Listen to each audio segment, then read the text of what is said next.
Responsibilities of NDRRMC risk reduction are the created on leading, coordinating comprehensive disaster risk reduction management or DRRM system across from key areas prevention and mitigation, preparedness, response and recovery and rehabilitation.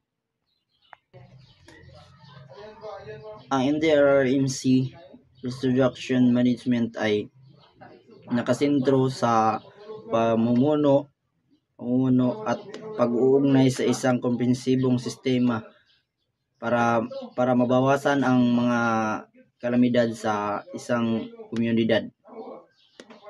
Sila ang namumuno at nangunguna si pagbawas at pamamahala ng panganib sa kalamidad. Ang DRRM o prevention. Ang prevention ay pag-prevent sa mga reduction management. Sila yung mga naatasan o nakasintro sa pamumuno sa isang komunidad na para mabawasan ang kalamidad o mga sakuna na dadating sa isang komunidad. Ang DRRM ay naiupat ka sektor.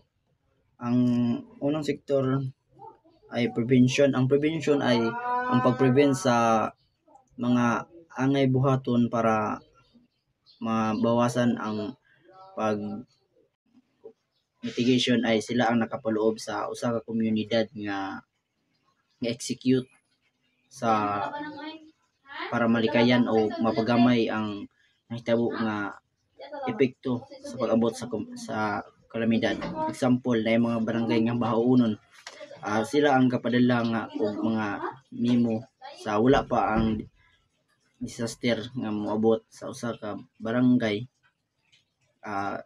Yun na padalan og memo ang barangay nga magpatanom og mga kahoy para dili kaayo dako ang epekto pag-abot sa inig magbaha o landslide sa usa ka komunidad.